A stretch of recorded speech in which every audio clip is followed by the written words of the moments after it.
Shalom peuple de Dieu, vous tous qui nous suivez à travers le monde via votre plateforme lesacerdoce.net. Aujourd'hui, nous sommes dans votre émission Femmes et Ministère, une émission spéciale car nous avons aussi un invité spécial. Sans plus tarder, je vais lui donner la parole pour que notre invité puisse se présenter. Bonjour maman. Bonjour.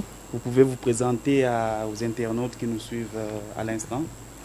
Je réponds au nom de Fifi Tounassi Bilolo. Je suis quatrième de ma famille, une famille de 7 enfants. Je suis mariée à Jean-Paul Bilolo qui est pasteur, mère de 2 enfants, une fille et un garçon. Je prie ou je sers Dieu au sein de la communauté Foi Triomphante et pour le moment je suis assistante au pasteur à la Foi Triomphante Binza. C'est ce que je peux dire.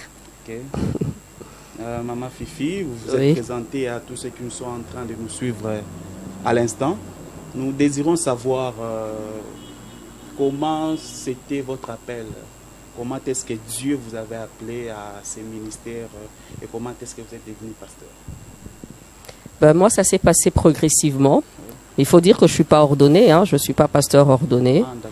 Je suis théologienne de formation, donc j'ai fini mes études en théologie et d'office par la formation, je suis pasteur.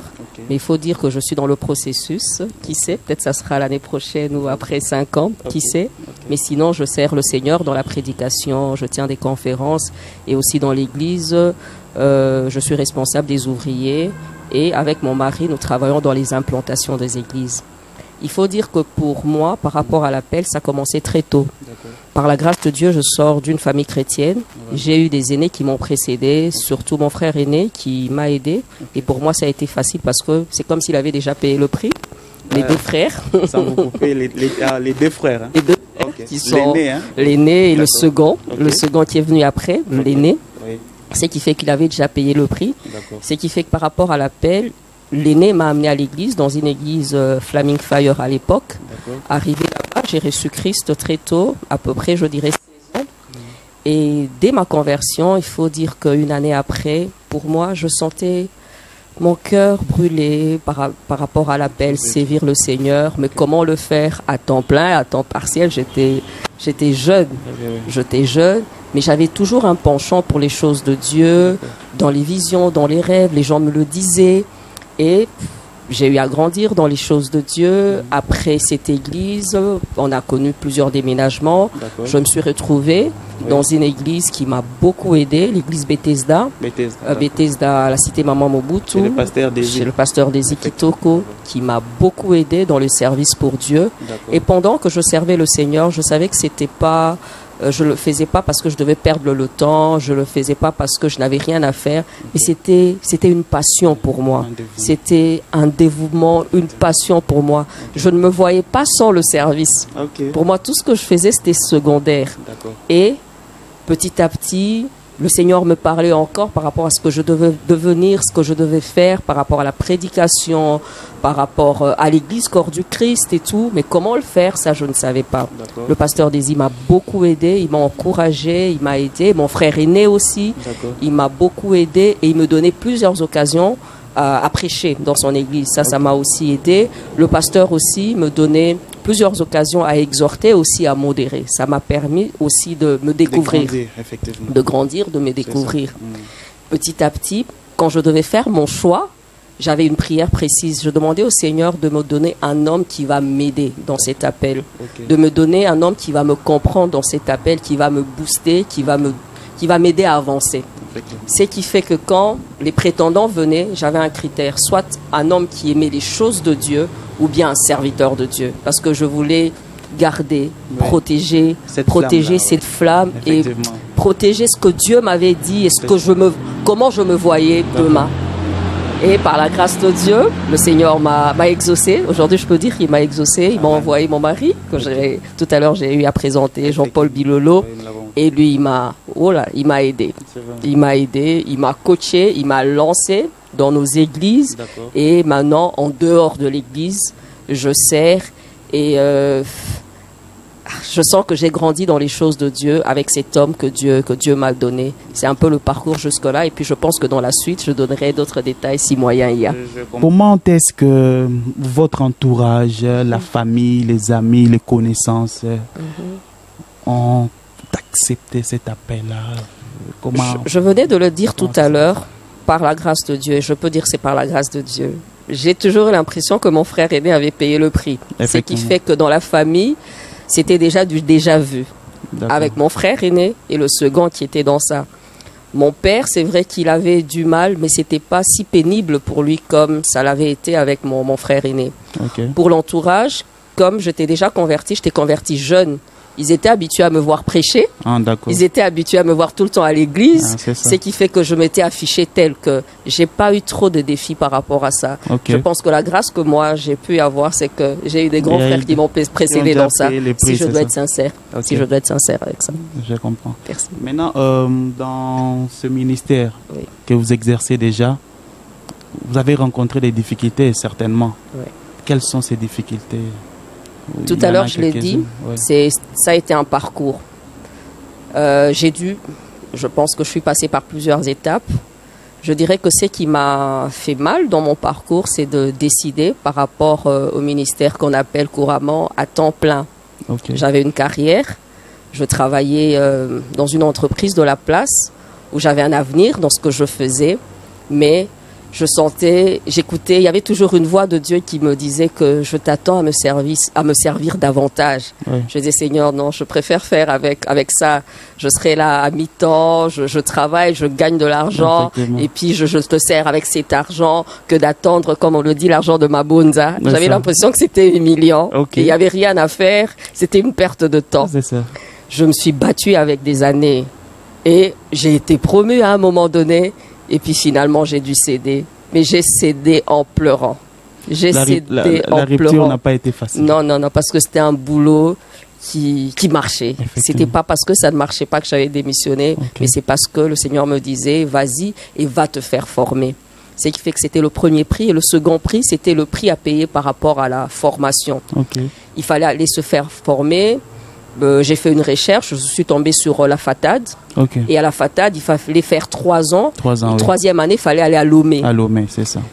Par la grâce de Dieu, je suis tombée enceinte la première année et l'année d'après enceinte. Et il fallait aller à Lomé et mon fils n'avait que 8 mois. Il fallait laisser mon fils. C'est ça, je crois, le défi aussi des femmes. Un homme, il se lève et il va, il prend son avion. Mon mari est allé pour le master. Il n'avait même pas besoin de beaucoup de protocoles comme moi. Mais moi, j'avais un enfant de 8 mois. C'était dur, hein. C'était très dur pour moi parce qu'il marchait pas encore. Je ne conseille même pas à une femme de le faire parce que c'était très dur, le prix que je devais payer pour me faire former en théologie. Ça m'a fait mal. Ça, c'est l'étape de servante, si je peux dire. Mais en tant que femme, c'est vrai qu'en servant Dieu, j'ai eu aussi un défi, c'était le défi de la maternité. J'ai fait 9 ans sans enfant, en servant le Seigneur, en prêchant le message de la foi. Il faut dire que pour concilier le deux, à un moment donné, c'était très difficile. Je voulais prendre mon temps et me plaindre devant Dieu, mais le Seigneur me disait, ma grâce te suffit, sers-moi, prêche la foi, et moi je ferai dans la suite. Il faut dire que ça m'a aussi... ça m'a dérangé, mais comme toute femme qui se lève et qui prétend avoir le ministère, elle n'est pas acceptée comme les hommes. C'est un peu délicat. J'ai rencontré ça, mais on peut gérer ça, c'est gérable. Quand on sait qui on est, où on va, je pense qu'on peut gérer ça. Ce sont les défis que j'ai pu rencontrer. Ce sévrage par rapport à ma carrière et aussi en tant que femme, la gestion qu'il peut y avoir derrière, je peux le dire. Par rapport à ces derniers défis, la différence entre un serviteur de Dieu, homme ou bien femme. Je sais que c'est une question un peu pertinente. Et qu'est-ce que vous avez à nous dire par rapport à ça? Y a-t-il une différence entre un serviteur, un pasteur homme et un pasteur femme? Je dirais que fondamentalement, non. Quand je dis fondamentalement, c'est par rapport à la Bible, à la parole de Dieu. Je ne pense pas parce que quand Dieu lance l'appel, il ne tient pas compte du sexe. Il n'y a ni homme, ni femme, ni juif, ni grec. Nous sommes tous appelés, à chacun de nous, il a donné le don de l'esprit. Et quand le Seigneur nous promet le baptême du Saint-Esprit ou bien cette grande moisson qu'il y aura, je pense que les femmes ne sont pas en reste. Fondamentalement, je dirais que non, c'est pas à ce niveau-là. Mais dans la pratique, si je dois être sincère, je pense que c'est différent. Je venais tout à l'heure de vous dire que pour aller en formation, j'ai dû gérer beaucoup de choses. Il fallait que j'ai absolument l'autorisation de mon mari. Lui, s'il doit le faire avec moi, c'est juste par respect qu'il le ferait. Mais moi, il faut absolument le faire. Quand j'ai des conférences, j'ai des prestations à gauche et à droite, il faut que je fasse avec mon mari.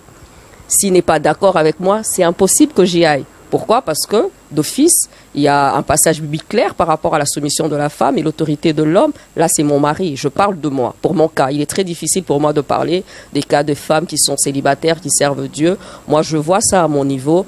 Il y a ça déjà. Il faut toujours que tu fasses d'après ton mari d'abord. C'est pourquoi moi, par rapport au choix, je m'étais dit, il faut que j'épouse un homme qui aime l'Église. Qui va comprendre. Qui va m'aider. Parce que pour une jeune fille qui m'écoute, c'est un piège. Tu as l'appel et cet homme ne voit pas les choses comme toi. À un moment donné, au moment de faire des concessions, ça sera très difficile. Toute jeune, quand j'allais en retraite, je pouvais m'enfermer un mois et j'allais en retraite. Mais une fois mariée, c'est très difficile. Je ne sais pas le faire parce qu'il y a la gestion des enfants. Oui, il y a la gestion des enfants. Ça, c'est la femme. L'homme, pas forcément. Hein. Il plie bagage, il dit, tu gères les enfants, tu prépares le haricot, tu fais tout. Mais la femme, appelée, c'est vrai, elle sert Dieu, mais il y a cette gestion qui dépend de la femme. Et aussi, une femme, quand elle sert Dieu, elle est pasteur, elle doit avoir cet équilibre entre la spiritualité et la féminité. Je trouve ça des fois un peu comme une déformation. Les femmes, quand elles sont devant en train de prêcher, il faut absolument qu'elles deviennent comme des hommes. Non, elles restent femmes. Maintenant, cet équilibre du côté rester femme et être dans les ministères, ce n'est pas facile du tout. Moi, je pense que fondamentalement, il n'y a pas de différence. Mais dans la pratique, je pense qu'au cas par cas, c'est quand même différent. C'est différent. Même le regard des gens, quand tu es devant, il y en a qui te regardent et bon, il y a quand même un petit regard, c'est une femme qui parle. Quand c'est un homme, déjà qu'il soit homme, c'est facilement acceptable. Une femme est appelée à gérer ça. Je dirais que c'est ça. Merci maman pour cette réponse, à la fois enrichissante et car la question elle était aussi délicate. Nous voulons aussi savoir, je voudrais que vous puissiez aussi regarder un peu la caméra et que vous puissiez répondre à toutes ces femmes qui nous suivent en ces moments, qui ont aussi un appel du Seigneur, mais qui sont en train d'hésiter encore, d'hésiter pour s'engager. Ils ont peur du regard, ils ont peur du préjugé. Qu'est-ce que vous avez à leur dire par rapport à cela? À toutes ces femmes, j'aimerais simplement dire que cet appel que tu as reçu, tu l'as reçu de Dieu. S'il t'a appelé, il y aura la provision. La provision, c'est dans tous les sens. Une fois que tu vas te lever pour servir Dieu, tu seras surprise de voir comment il va t'équiper et comment il va ouvrir les portes. Des fois, le Seigneur attend juste que nous puissions poser un pas de foi et voir ce qu'il fera dans la suite. J'aimerais te dire de tout mon cœur, il y a du travail à faire. La moisson est grande. Il y a des générations que nous devons influencer, impacter. Il y a des femmes qui attendent que les autres femmes se lèvent. Il y a des femmes pour être reconfortées, des femmes qui attendent d'être encouragées par des autres femmes. J'aimerais te dire qu'au-delà de préjugés, je ne sais pas où tu te trouves, dans quoi tu es, mais il y a ta place. Peut-être qu'on t'a pas cédé le pupitre, on t'a pas cédé la chair, mais je pense qu'il y a les bus, il y a les marchés, il y a partout, il y a toujours quelque chose à faire pour le Seigneur. S'il te plaît, le don que Dieu t'a mis, il te demandera de compte par rapport à ce don. À cette personne à qui il avait donné ce talent, il est rentré. Le maître de la maison est rentré, il a demandé des comptes. Nous aurons des comptes à rendre. Nous allons peut-être prôner que nous sommes femmes, mais nous ne sommes pas des êtres faibles. Au contraire, nous avons l'Esprit de Dieu. L'Esprit de Dieu peut nous rendre capables de faire une grande moisson et d'impacter les gens. Comme tout à l'heure, le bien-aimé m'avait demandé de donner un exemple. Moi, il y a une femme qui m'influence et qui m'aide beaucoup. Elle ne me connaît pas, c'est sûr, mais elle s'appelle Joyce Meyers. Quand je regarde cette femme âgée, mais elle tient, elle nous exhorte, elle prêche. Je pense qu'elle est un défi pour plusieurs jeunes filles. Jeune fille, sors de la distraction. Jeune fille, ne sois pas focalisée simplement sur ton extérieur. Dans ton intérieur, il y a un dépôt de Dieu. Si tu déploies ce dépôt de Dieu, tu seras surprise de voir ce que Dieu fera pour toi. Que le Seigneur te bénisse. Merci maman pour ces conseils qui nous a aussi touchés personnellement. Que le Seigneur vous bénisse par rapport à ça. Amen. Et nous voudrions aussi... avez-vous un dernier mot? Un dernier mot pour clôturer l'émission d'aujourd'hui. C'est d'abord remercier pour l'invitation. Merci pour l'invitation. Mais je voudrais qu'après cette émission, après avoir suivi ce petit moment d'échange avec mon frère, que chacune de nous retienne qu'elle a sa place. Et si elle ne s'est pas encore levée, ta place, elle est vacante. Lève-toi avec le dépôt que Dieu a mis en toi. Lève-toi et tu seras surprise de voir ce que Dieu fera. Que le Seigneur te bénisse. Merci à vous tous qui avez eu le temps de nous suivre sur notre plateforme lesacerdoce.net dans votre émission Femmes et Ministère. Aujourd'hui, comme je le disais au début de l'émission, nous avons reçu un invité spécial. Il s'agissait de maman Fifi Tuna Sibilolo, qui est pasteur dans une église locale ici à Kinshasa. Il s'agit de l'église La Foi Triomphante, dont les coordonnées et les adresses vont s'afficher ici en bas sur la barre défilante. Et nous ne pouvons que vous dire merci de l'attention que vous avez portée à nous suivre et que le Seigneur vous bénisse. Rendez-vous au prochain numéro avec un autre invité. Ciao.